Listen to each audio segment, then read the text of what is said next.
Hello दोस्तों, बहुत ही प्यारा सा गीत लेके आई हूँ। होली गीत है शंकर जी का, और सुनो आप लोग और मेरे चैनल का सपोर्ट कीजिए। मेरा चैनल वापस से नया खोली हूँ।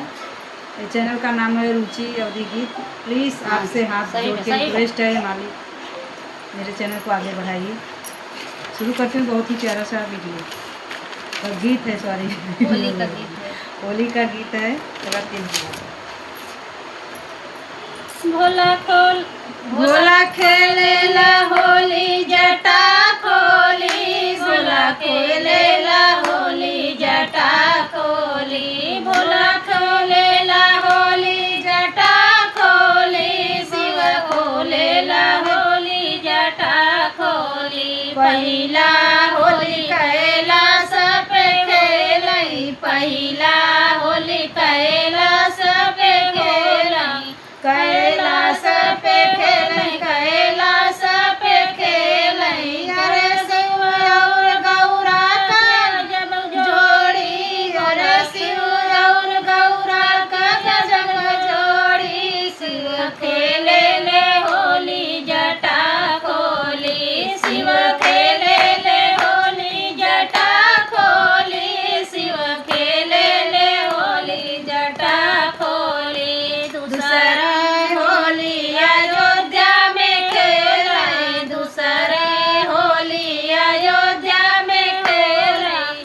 अरे राम और सीता जब जोड़ी, अरे राम और सीता जब जोड़ी, शिव खेले ले होली जटा खोली, शिव खेले ले होली जटा खोली, शिव खेले ले होली जटा खोली।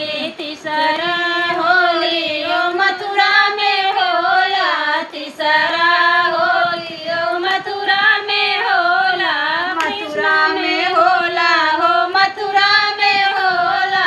राधा और कृष्णा जब जोड़ी, शिव खेले ले होली जटा खोली, शिव खेले ले होली जटा खोली।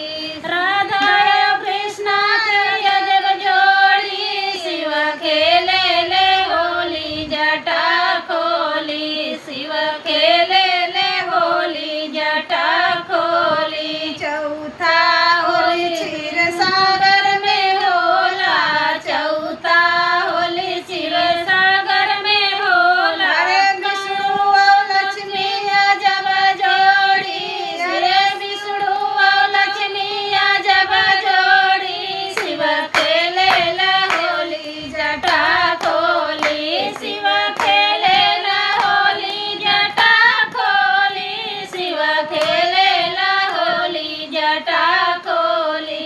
कैसा लगा गीत कमेंट में ज़रूर बताइए और अपना प्यार भरा आशीर्वाद दीजिए।